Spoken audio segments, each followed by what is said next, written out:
Bueno, vamos a empezar la clase que corresponde a la semana número 7 y el primer tema que vamos a tratar es el tema de la civilización romana, ya, Roma.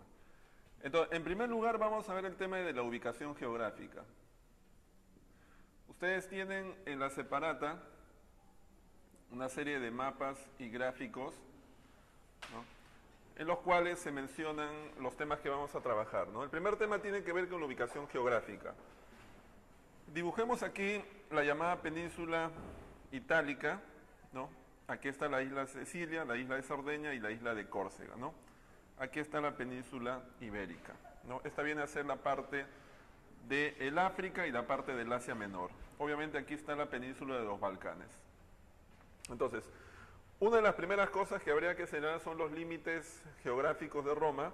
Roma se encuentra limitada aquí en la parte norte por un conjunto de montañas que vienen a ser los Alpes. Hacia la parte sur se encuentra esta porción del mar Mediterráneo que es conocida como el mar Jónico. Hacia la parte este encontramos el llamado mar Adriático, ¿no? Adriático, y hacia la parte occidental tenemos el llamado mar Tirreno. ¿Ya? Estos vienen a ser los 4 límites geográficos de la civilización romana. Roma, además, la península itálica como tal está atravesada por 2 accidentes geográficos importantes. Este de aquí viene a ser los Alpes y esta cadena montañosa vienen a ser los Apeninos. De los Apeninos nace un río que desemboca en el mar Adriático conocido como el río Po. Y hacia la otra vertiente nace un río que es en este caso el río Tíber, a cuyas orillas se fundó la ciudad de Roma. ¿Ya? Entonces, esa es una primera cuestión que hay que señalar. En segundo lugar, ustedes pueden ver aquí también hay 3 islas importantes que son la isla de Sicilia, Cerdeña y Córcega, que formaron parte del desarrollo histórico de Roma. ¿Ya? Los primeros habitantes que llegaron a Roma fueron los etruscos, ¿no? Un pueblo que vino posiblemente por mar aproximadamente en el siglo XI a.C. Igualmente llegaron en los siglos posteriores un conjunto de pueblos que venían desde Grecia. O sea, los griegos también se asentaron en la península itálica, fundamentalmente a partir de la fundación de una serie de colonias como Síbaris y Nápoles. Y posteriormente llegaron los denominados latinos, ¿no?, dentro de los cuales se encontraban los umbrios, los oxos, los samnitas, ¿no?, los sabinos y por supuesto los romanos. Entonces, el desarrollo histórico de Roma fundamentalmente es, ¿no?, el proceso mediante el cual uno de estos pueblos, que son los romanos, comenzaron a hegemonizar a los otros pueblos a lo largo del tiempo y finalmente se consolidaron durante o en toda la península itálica. ¿Ya? Entonces, eso hay que tenerlo presente respecto a la parte geográfica. ¿Ya? Un segundo tema tiene que ver con las etapas históricas, ¿no? Veamos entonces las etapas históricas.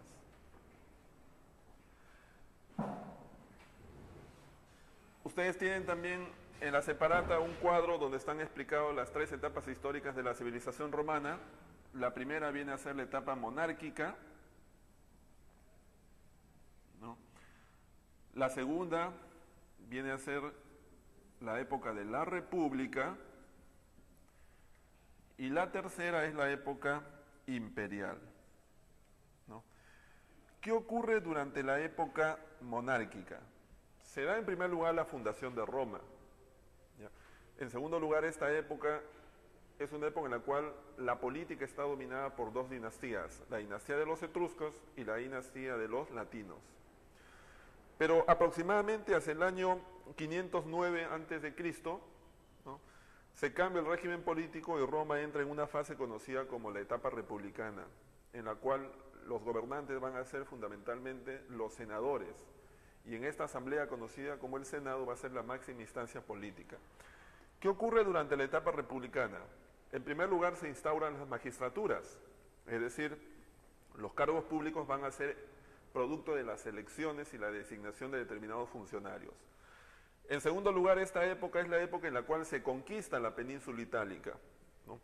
Los romanos inicialmente habían estado ubicados a orillas del río Tíber, aquí era donde estuvo ubicado Roma.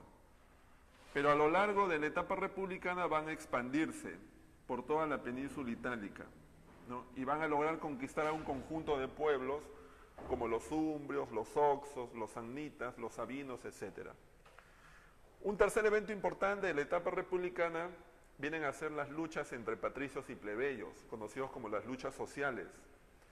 En algunas ocasiones esas luchas sociales se desarrollaron y dieron origen a un conjunto de leyes en favor de los plebeyos, como por ejemplo la ley Licinia, la ley Claudia, la ley Olgunia. En otras ocasiones, estas luchas sociales desembocaron en actos de violencia, como la llamada rebelión de los hermanos Graco. Otro evento de la etapa republicana viene a ser el proceso de expansión que Roma inició especialmente luego de culminadas las guerras con los cartagineses conocidas como las guerras púnicas. Los romanos comenzaron a expandirse e invadieron otros continentes, como por ejemplo el África, Asia, conquistaron la zona de la península ibérica, el norte de África, el Asia Menor, Egipto, Grecia. Eso ocurre durante la etapa republicana, es el proceso de expansión territorial de Roma. El otro hecho importante de la etapa republicana vienen a ser los conflictos al interior de la élite de los patricios, conocidas como las luchas civiles, que en algunos momentos dieron origen a transacciones y cogobiernos llamados triunviratos, y en otras ocasiones dieron origen a guerras civiles, en las cuales se enfrentaron diversas facciones de patricios. ¿Ya?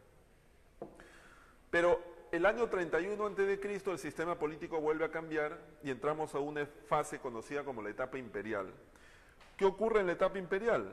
En primer lugar se desarrolla el llamado siglo de Augusto, ¿no? Que es una época de bonanza, de esplendor político, social y económico en Roma.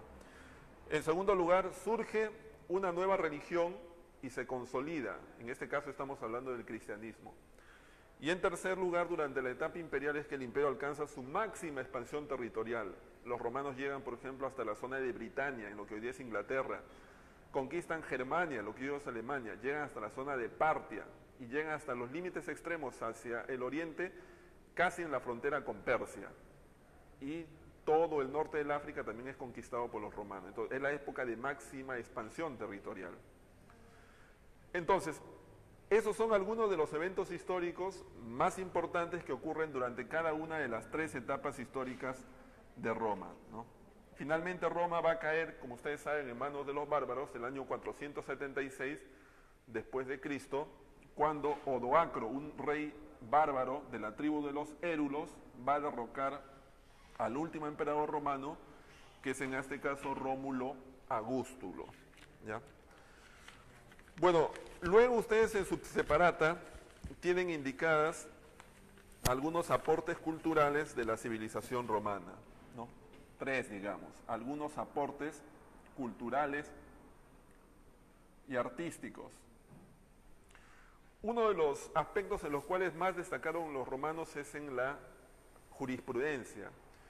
La vida social y la vida política de Roma estuvo marcada por las leyes, ¿no? Y en ese sentido los romanos nos han legado una gran cantidad de instituciones jurídicas, como por ejemplo el llamado jus connubium, que es en este caso lo que se conoce hoy día como el matrimonio, o el testamenti factio, que es el antecesor de lo que hoy día viene a ser la capacidad de testar, de legar, de dejarle a una persona sus bienes. Igualmente los romanos edificaron, por ejemplo, grandes sistematizaciones de las normas. Así tenemos, por ejemplo, la ley de las 12 tablas, que estableció la igualdad entre patricios y plebeyos, o el código del derecho romano, la codificación del derecho romano, que se lo debemos al emperador Justiniano, ¿no?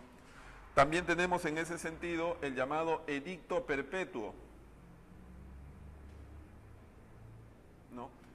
Que es de la época del emperador Adriano, ¿ya? Son algunos, digamos, aportes culturales de los romanos en el campo del derecho, ¿no? Pero los romanos también realizaron aportes en el campo de la arquitectura, principalmente el trabajo, ¿no?, del granito, del mármol y diversos tipos de piedra. Ahí tenemos, por ejemplo, la fabricación de los arcos, que eran elaborados en conmemoración de triunfos militares. Tenemos también la construcción de las cloacas, que son desagües que los romanos inventaron para poder retirar los desechos de ciudades cada vez más grandes. También edificaron los llamados acueductos, ¿no?, que fueron formas ingeniosas mediante las cuales los romanos transportaron agua desde lugares distantes para poder abastecer de este líquido elemental a las poblaciones. Ellos enfrentaron, por ejemplo, algunos problemas como eran los siguientes, ¿sí o no? En el proceso de transporte del agua, imagínense que por esta montaña transportaban agua, obviamente para hacer llegar al otro extremo, no podían hacer bajar al nivel más bajo porque obviamente luego era imposible hacerlo subir, y lo que hacían era construir, ¿no?, edificaciones de piedra, más o menos los podríamos dibujar así, ¿no?, para en la parte superior colocar un pequeño canal a través del cual el agua se desplazaba, ¿no? Estos eran conocidos como los acueductos, ¿ya? Luego también destacaron en el campo de la escultura. Ustedes tienen en la separata dos esculturas famosas que son la estatua de Augusto y el retrato de Claudio. También tienen ahí el Coliseo romano construido durante el gobierno del emperador Vespasiano. Destacaron también en el latín, ¿no?, una lengua que daría origen en los siglos posteriores a las lenguas romances, de la cual derivan muchas de las lenguas europeas modernas. Entonces, son algunos de los aportes más importantes que dieron los romanos.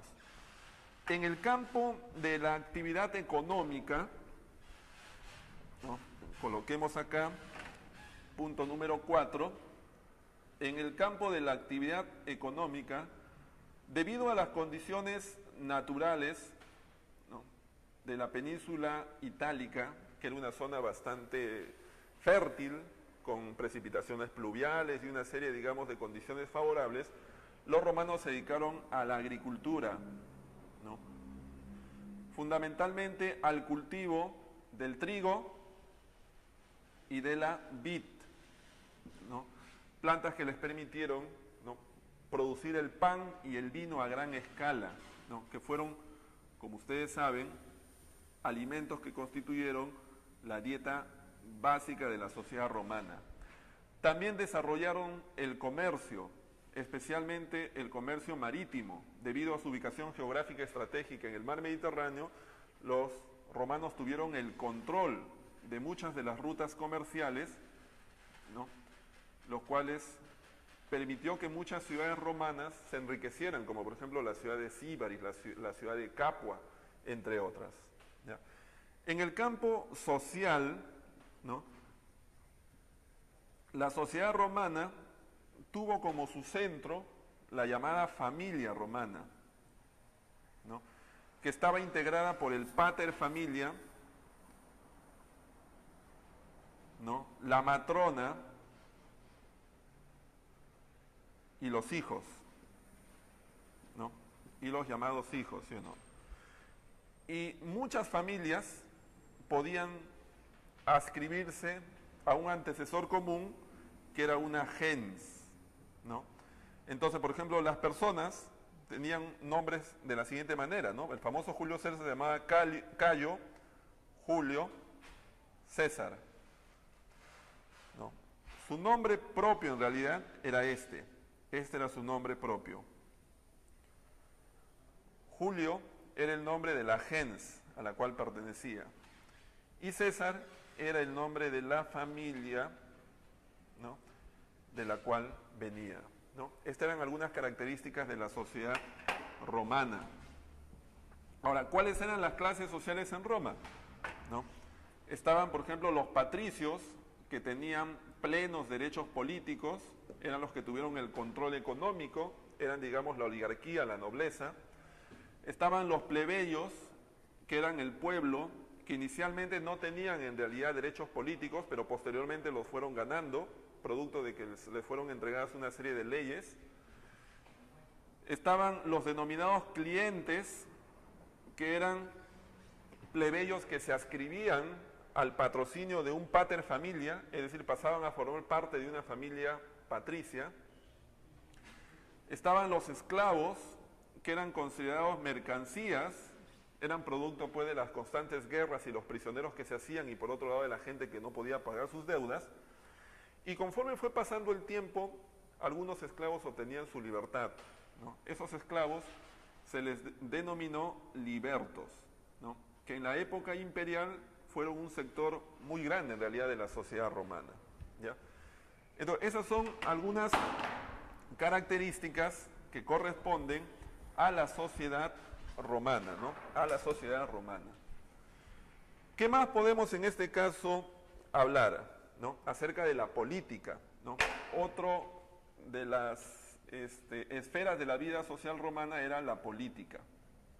La política, ¿no? En el campo de la política, ¿qué tenemos? ¿No? Tenemos que los romanos fundamentalmente se regían por el cumplimiento de las leyes, ¿no? En segundo lugar, la máxima institución política en la etapa republicana fue el Senado, ¿no? El Senado estaba integrado por los representantes del pueblo romano. La mayoría de ellos obviamente eran oligarcas, eran patricios, ¿no? El Senado estaba presidido por un cónsul, ¿no? El cual tenía ese cargo por un periodo de 1 año, además cumplía funciones ejecutivas y por otro lado estaba al mando del ejército. En algunas ocasiones de emergencia y para tomar decisiones de una forma mucho más rápida, el Senado renunciaba a todas sus funciones y se las entregaba a una sola persona, la cual se constituía en dictador, ¿ya? Luego de transcurridos esos 6 meses tenía que rendir cuentas. Y luego existían un conjunto de funcionarios, ¿no? Que se encargaban de la administración del territorio y de la sociedad romana. Estaban, por ejemplo, los ediles, ¿no? Que se encargaban de ver todo lo que tenía que ver con el funcionamiento de las ciudades. Estaban los cuestores, que eran gente que se dedicaba al cobro de los impuestos. Estaban los censores, ¿no? Que eran personas que se encargaban de controlar a la población, llevar su contabilidad, vigilar en este caso el que cumplieran las buenas costumbres. La palabra censura deviene de este cargo que eran los censores. Estaban también los tribunos de la plebe, ¿no? Que eran en este caso patricios que eran nombrados en estos cargos y tenían por función la defensa de los derechos de los plebeyos.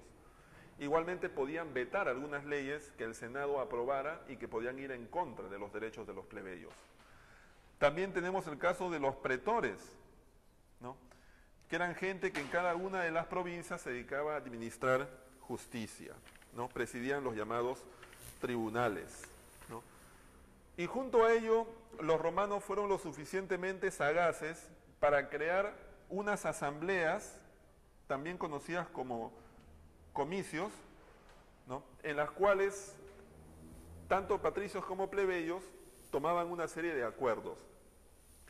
Un tipo de asamblea eran las llamadas asambleas curiales, integradas solamente por patricios, en las cuales fundamentalmente se aprobaban leyes que eran propuestas al Senado. Otro tipo de asambleas eran las llamadas asambleas centuriales, compuestas por patricios y por plebeyos, cuya función era, por ejemplo, declarar la guerra, firmar la paz, ¿no? Administrar justicia, etc.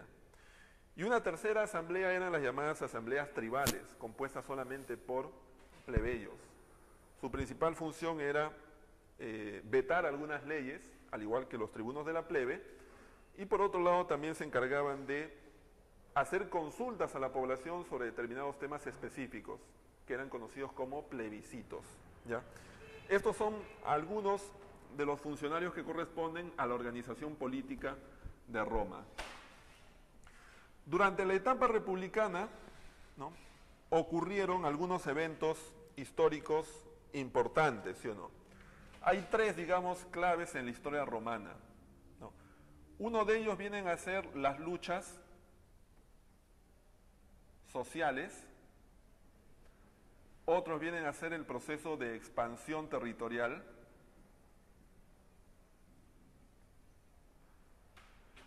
y otro evento importante vienen a ser las llamadas luchas civiles, ¿no? ¿Qué son las luchas sociales? ¿A qué se llaman luchas sociales? ¿No? Las luchas sociales vienen a ser los enfrentamientos entre patricios versus patricios, ¿ya? Algunos patricios se organizaron en torno al llamado Partido Popular. Perdón, estoy mal. Estamos mal acá. Un lapsus, a ver, vamos a borrar. Las luchas sociales en realidad eran los enfrentamientos entre patricios versus plebeyos. ¿Ya? Estos patricios y plebeyos a lo largo de la historia romana se enfrentaron, ¿no? Tuvieron muchas tensiones. En algunas ocasiones esas tensiones dieron origen a la promulgación de leyes y en otras ocasiones esas tensiones dieron origen a rebeliones, ¿no? Por ejemplo, una de las leyes más conocidas que se dio en favor de los plebeyos fue la llamada Ley Canuleia, que permitió el matrimonio entre patricios y plebeyos y que daría origen a un grupo social muy poderoso en Roma conocido como la plutocracia, ¿no?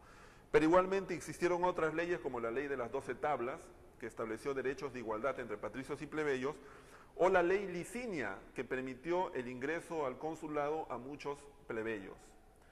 Una de las rebeliones más famosas que tuvo como su origen estas tensiones entre patricios y plebeyos fue la llamada rebelión de los hermanos Graco.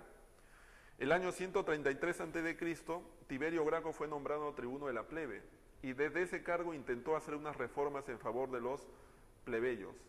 Por ejemplo, impulsó una ley conocida como la ley agraria, por la cual el Estado debería repartir sus tierras en favor de algunos plebeyos que hubiesen cumplido un destacado servicio en favor del Estado.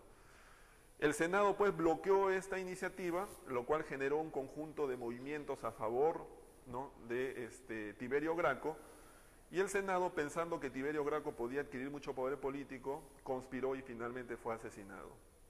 10 años después, el hermano menor de Tiberio Graco, en este caso Cayo Graco, ocupó el mismo cargo. El año 123 fue nombrado tribuno de la plebe. E igualmente intentó implementar reformas en favor de los plebeyos. Por ejemplo, la llamada ley frumentaria, que era una ley que permitía que el Estado subvencionara el costo del trigo, y por otro lado la llamada ley militar, por la cual el Estado iba a sufragar los costos de los soldados que iban a la guerra. Como ocurrió 10 años antes, sucedió lo mismo. El Estado se opuso a estas medidas, finalmente hubo una conspiración, rebeliones, y Cayo Graco también fue asesinado. Entonces, eso se conocen como las rebeliones, que forman parte, al igual que la promulgación de las leyes, de las luchas sociales.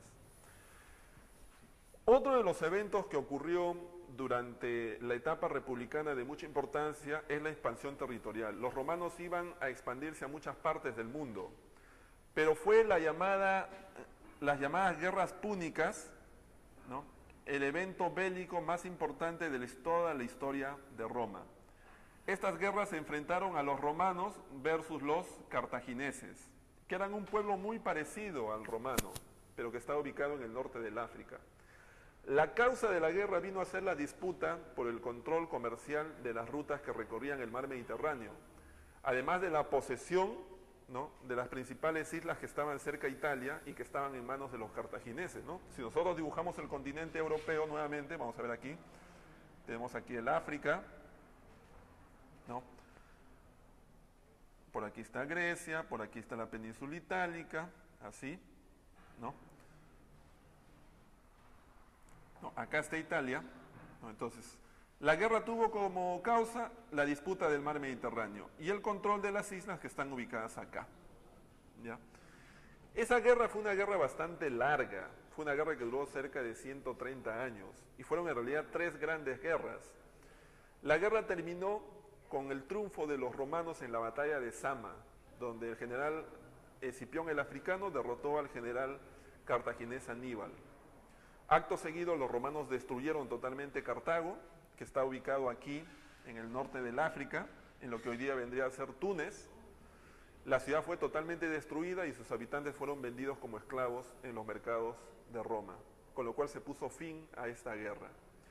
Las consecuencias de las guerras púnicas, ¿cuáles fueron? Roma se convirtió, ¿no?, en una potencia en el Mediterráneo, una potencia económica, militar y política. Tan es así que el mar Mediterráneo comenzó a ser llamado Mare Nostrum, es decir, mar nuestro, el mar de los romanos. Por otro lado, se incrementó la cantidad de esclavos que afluían a Roma y comenzó a generarse un nuevo sistema de propiedad conocido como el latifundio, que era en este caso grandes propiedades territoriales en manos de los generales romanos que eran trabajados por la mano de obra esclava. ¿Ya? Finalmente, un hecho que ocurre en la etapa republicana y que marca también el fin de la república son las llamadas luchas civiles, que vienen a ser los conflictos entre patricios versus patricios. Algunos patricios organizados en torno al llamado Partido Popular y otros patricios organizados en torno al llamado Partido Senatorial, ¿no? Las luchas civiles fueron, como ustedes saben, hubo tres luchas civiles, ¿no? La primera guerra civil fue entre ¿quiénes? Fue entre Mario y Sila, ¿no? Esa guerra civil terminó con el triunfo de Sila, ¿ya? Mario pertenecía al Partido Popular, Sila al Partido Senatorial. Termina con el triunfo de Sila. Posteriormente a la desaparición de Sila, ¿no?, tres hombres poderosos de Roma deciden unirse y compartir el poder, y se forma entonces el llamado primer triunvirato, ¿no? El primer triunvirato.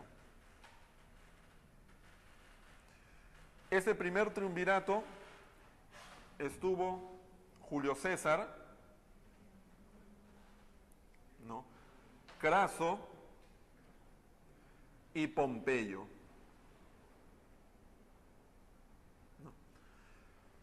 Pero esta especie de cogobierno duró poco, ¿no? E inmediatamente ellos mismos dieron inicio a la llamada Segunda Guerra Civil, ¿no? En esa Segunda Guerra Civil, ¿no?, va a resultar ganador Julio César, ¿no? Pero el año 44 a.C. Julio César va a ser asesinado, ¿no?, por un grupo de senadores que pensaban que César iba a hacerse, en este caso, ¿no?, entronizar como emperador, con lo cual se iba a poner fin a la república, así que lo asesinan. A la muerte de César, otros tres hombres poderosos en Roma forman el llamado Segundo Triunvirato.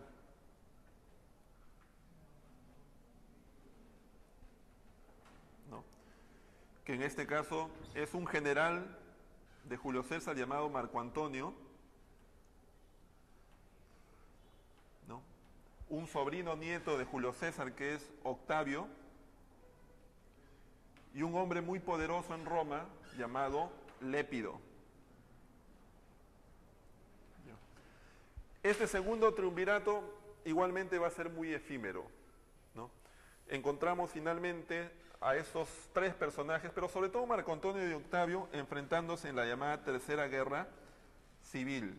En la llamada Tercera Guerra Civil. Esa guerra civil va a terminar con el triunfo de Octavio, quien en la batalla de Actium, ¿no?, va a derrotar a Marco Antonio, que para aquella época se había aliado con la reina de Egipto, en este caso la reina Cleopatra. 2 años después, el año 29, Octavio se hace entronizar como emperador, Augusto, príncipe, ¿no?, que son los cargos que él toma, con lo cual se puso fin a la etapa republicana y se dio inicio a la etapa imperial.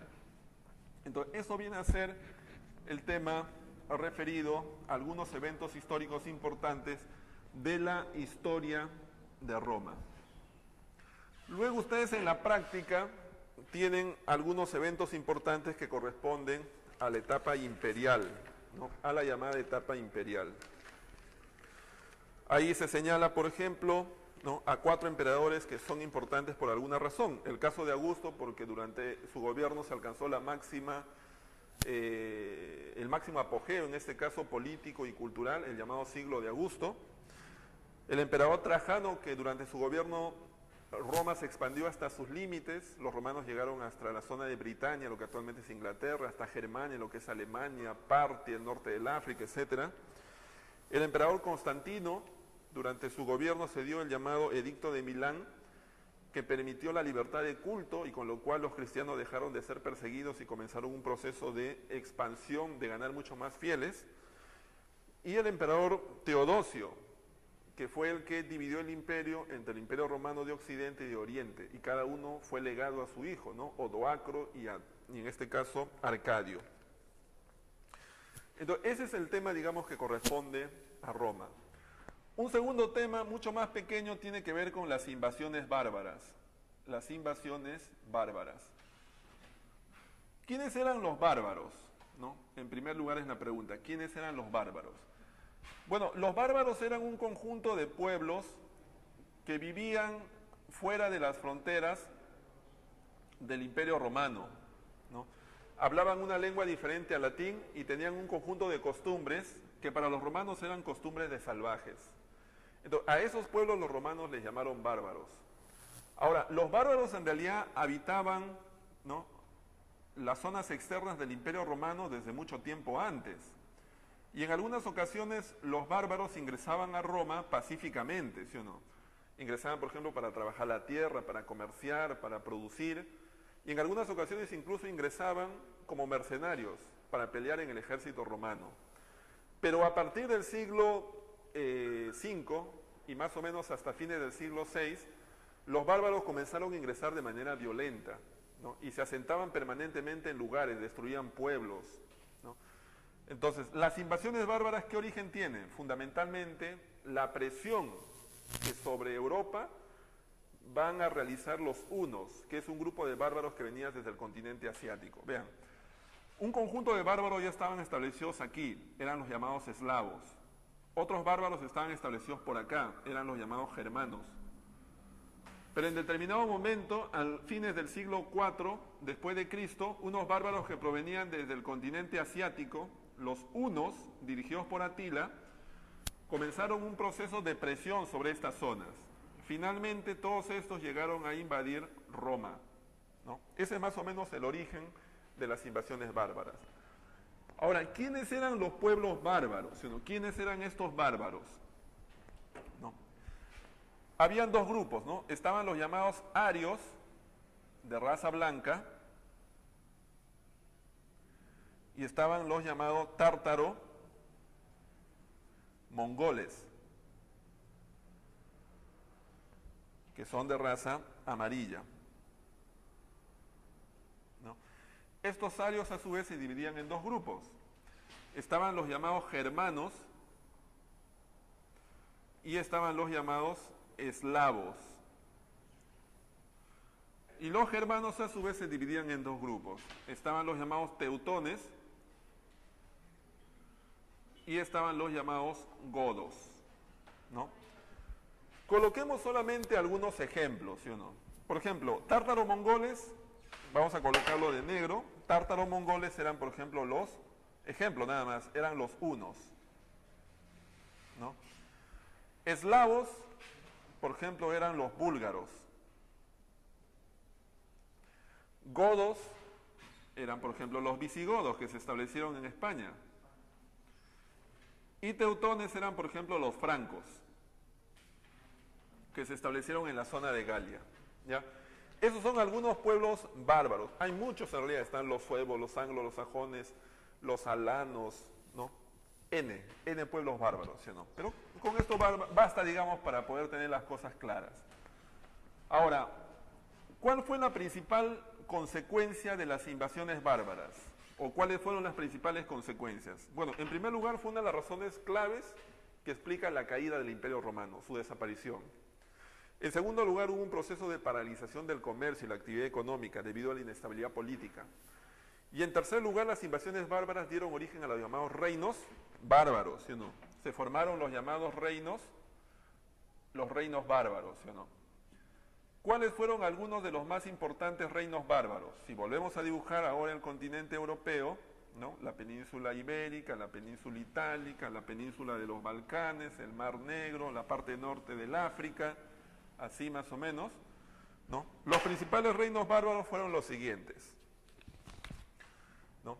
Tenemos el caso, por ejemplo, vamos a ver aquí el cuadro, el reino visigodo, que se estableció aquí, en lo que los romanos llamaban Hispania, que es actualmente España. Aquí se establecieron los visigodos. Posteriormente los visigodos fueron conquistados por los musulmanes.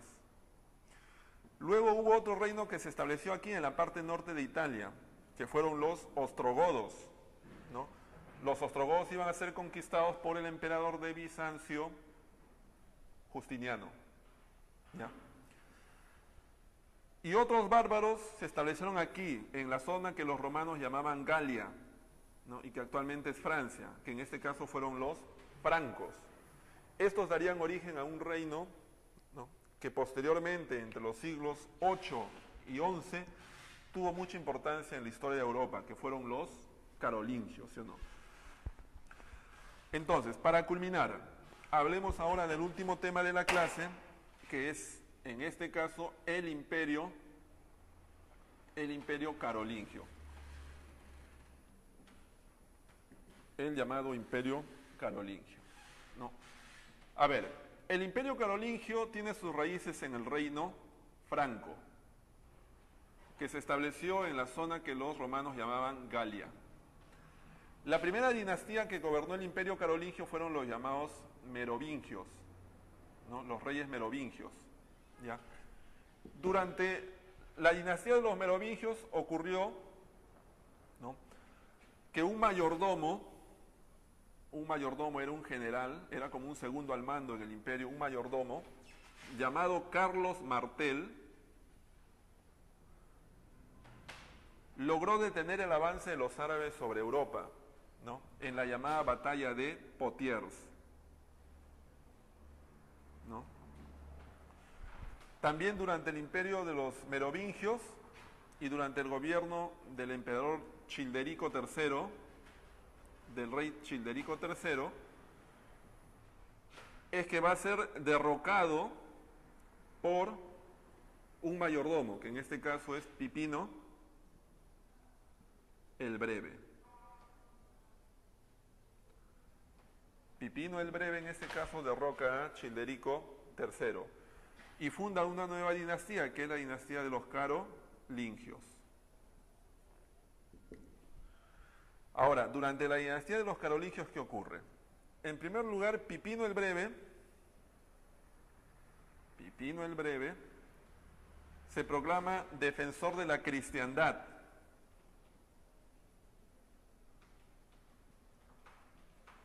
Establece fuertes vínculos con el Papa, ¿no? El sucesor de Pipino el Breve va a ser Carlomagno, ¿no?, quien gobierna desde el año 771 hasta el año 814, ¿ya? Ahora, habría que indicar que desde el año 771 hasta el año 800 gobierna como rey, y desde el año 800 hasta el año 814 gobierna como emperador. ¿Qué cosas hizo Carlomagno? Empecemos por las cosas feas, digamos. Una de las primeras cosas que hizo fue tratar de expulsar a los árabes de Europa, ¿no?, pero fue derrotado en la llamada batalla de Roncesvalles. Esa derrota fue tan grande que incluso ha dado origen a un canto épico, ¿no?, que forma parte de la cultura francesa, la llamada canción de Rolando. Pero luego Carlomagno tuvo más éxito en otras cosas, ¿no? Creó, por ejemplo, las llamadas escuelas palatinas y las escuelas conventuales, en las cuales hubo un pequeño renacimiento de la cultura clásica romana y griega, ¿no? Formó un imperio, que es el llamado Imperio Carolingio, ¿no?, y estrechó mucho más los vínculos con el papado, ¿no?, y dio una determinada organización política, ¿no?, a ese imperio, ¿no? Ustedes tienen en la práctica, tienen indicada ahí, por ejemplo, cómo estaba organizado el imperio carolingio, ¿no? Vamos a dibujar por acá, entonces ya ustedes copiaron esto, podemos borrar, ¿no?, para explicar la estructura política del imperio carolingio, ¿sí o no? En primer lugar estaba el emperador, ¿no? Existía una asamblea, ¿no?, una asamblea de gobierno en la cual participaban los duques, los condes, los marqueses, los obispos, los arzobispos, que se conocía como los Campos de Mayo, en la cual fundamentalmente se aprobaban leyes. Luego existía un conjunto de funcionarios, ¿no?, que prestaban su apoyo al emperador. Estaban, por ejemplo, los llamados missi dominici, ¿no?, que eran algo así como supervisores que directamente reportaban al emperador. Estaban los llamados chamberlains,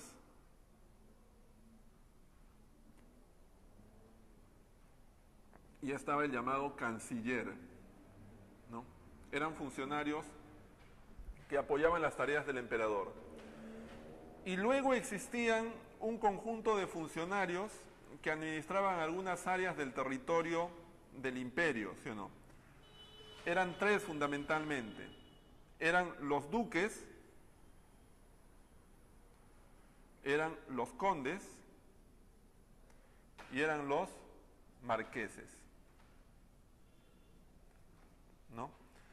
¿Cómo era este asunto? A ver, imagínense que esto sea el imperio carolingio, ¿ya? Y lo dividimos en muchas partes. Cada parte en la cual estaba dividido el imperio carolingio se llamaba condado. Cada partecita se llamaba condado. Pero aquellos condados que estaban en la zona de frontera, estos condados que estaban en la periferia, se conocían como marcas. Y cuando un funcionario era nombrado para administrar más de un condado, eso se conocía con el nombre de ducado. ¿Ya? Esa es más o menos la lógica de la organización política que ideó Carlomagno. A la muerte de Carlomagno el año 814, lo va a suceder su hijo Ludovico Pío, ¿no? Ludovico Pío, o Luis el Piadoso, que va a gobernar entre el año 814 y el año 840. A la muerte de Ludovico Pío se va a desarrollar una guerra civil, ¿no? Que va a durar 3 años, hasta que el año 843 se va a firmar el llamado Tratado de Verdún, por la cual el imperio carolingio va a ser dividido entre los 3 hijos de Ludovico Pío, ¿no? Bueno, dicho eso, mencionemos las claves de la evaluación, ¿no? Mencionemos las claves de la evaluación. Ustedes tienen ahí, ¿no?, las preguntas. Apunten en otro lugar para que lo puedan hacer después, ¿no? Mencionemos en este caso las claves, ¿no? Vamos a poner aquí los números en primer lugar. 1, 2, 3, 4 y 5, ¿no? A ver, en la pregunta número 1, la clave es la letra D de dado, ¿no? D de dado. En la pregunta 2 es la B de bebé. En la 3 es la E de enano. En la 4 también es la E de enano. Y en la 5 es la letra A. A, ¿sí o no? Ahí entonces tenemos las 5 claves de la semana número 7, donde hemos visto Roma, las invasiones bárbaras, los reinos bárbaros y finalmente el imperio carolingio, ¿no? Eso es todo lo que corresponde esta semana. Gracias.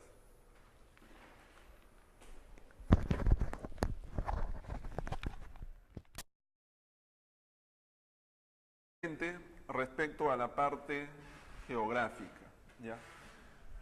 Un segundo tema tiene que ver con las etapas históricas, ¿no? Veamos entonces las etapas históricas.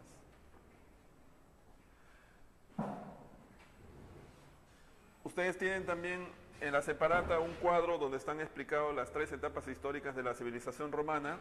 La primera viene a ser la etapa monárquica, ¿no? La segunda viene a ser la época de la república y la tercera es la época imperial, ¿no? ¿Qué ocurre durante la época monárquica? Se da en primer lugar la fundación de Roma, ¿ya? En segundo lugar, esta época es una época en la cual la política está dominada por 2 dinastías, la dinastía de los etruscos y la dinastía de los latinos. Pero aproximadamente hacia el año 509 a.C., ¿no?, se cambia el régimen político y Roma entra en una fase conocida como la etapa republicana, en la cual los gobernantes van a ser fundamentalmente los senadores, y en esta asamblea conocida como el Senado va a ser la máxima instancia política. ¿Qué ocurre durante la etapa republicana? En primer lugar se instauran las magistraturas. Hacia la otra vertiente nace un río que es en este caso el río Tíber, a cuyas orillas se fundó la ciudad de Roma, ¿ya? Entonces, esa es una primera cuestión que hay que señalar. En segundo lugar, ustedes pueden ver aquí también hay 3 islas importantes que son la isla de Sicilia, Cerdeña y Córcega, que formaron parte del desarrollo histórico de Roma, ¿ya? Los primeros habitantes que llegaron a Roma fueron los etruscos, ¿no? Un pueblo que vino posiblemente por mar, aproximadamente en el siglo XI a.C. Igualmente llegaron en los siglos posteriores un conjunto de pueblos que venían desde Grecia. O sea, los griegos también se asentaron en la península itálica, fundamentalmente a partir de la fundación de una serie de colonias como Síbaris y Nápoles. Y posteriormente llegaron los denominados latinos, ¿no? Dentro de los cuales se encontraban los umbrios, los oxos, los samnitas, ¿no? Los sabinos y por supuesto los romanos. Entonces, el desarrollo histórico de Roma fundamentalmente es, ¿no?, el proceso mediante el cual uno de estos pueblos, que son los romanos, comenzaron a hegemonizar a los otros pueblos a lo largo del tiempo y finalmente se consolidaron durante o en toda la península itálica, ¿ya? Entonces, eso hay que tenerlo presente, es decir, los cargos públicos van a ser producto de las elecciones y la designación de determinados funcionarios. En segundo lugar, esta época es la época en la cual se conquista la península itálica, ¿no? Los romanos inicialmente habían estado ubicados a orillas del río Tíber, aquí era donde estuvo ubicada Roma. Pero a lo largo de la etapa republicana van a expandirse por toda la península itálica, ¿no? Y van a lograr conquistar a un conjunto de pueblos como los umbrios, los oxos, los samnitas, los sabinos, etc. Un tercer evento importante de la etapa republicana vienen a ser las luchas entre patricios y plebeyos, conocidos como las luchas sociales. En algunas ocasiones esas luchas sociales se desarrollaron y dieron origen a un conjunto de leyes en favor de los plebeyos, como por ejemplo la ley Licinia, la ley Claudia, la ley Olgunia. En otras ocasiones estas luchas sociales desembocaron en actos de violencia, como la llamada rebelión de los hermanos Graco. Otro evento de la etapa republicana viene a ser el proceso de expansión que Roma inició especialmente luego de culminadas las guerras con los cartagineses conocidas como las guerras púnicas. Los romanos comenzaron a expandirse e invadieron la región geográfica. Dibujemos aquí la llamada península itálica, ¿no? Aquí está la isla de Sicilia, la isla de Cerdeña y la isla de Córcega, ¿no? Aquí está la península ibérica, ¿no? Esta viene a ser la parte del África y la parte del Asia Menor. Obviamente aquí está la península de los Balcanes. Entonces, una de las primeras cosas que habría que señalar son los límites geográficos de Roma. Roma se encuentra limitada aquí en la parte norte por un conjunto de montañas que vienen a ser los Alpes.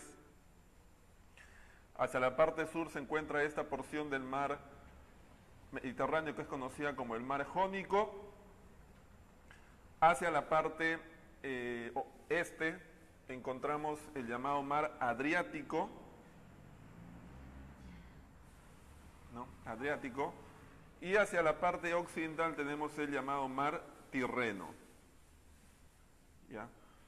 Estos vienen a ser los 4 límites geográficos de la civilización romana. Roma, además, la península itálica como tal está atravesada por 2 accidentes geográficos importantes. Este de aquí viene a ser los Alpes y esta cadena montañosa vienen a ser los Apeninos. De los Apeninos nace un río que desemboca en el mar Adriático conocido como el río Po. Y es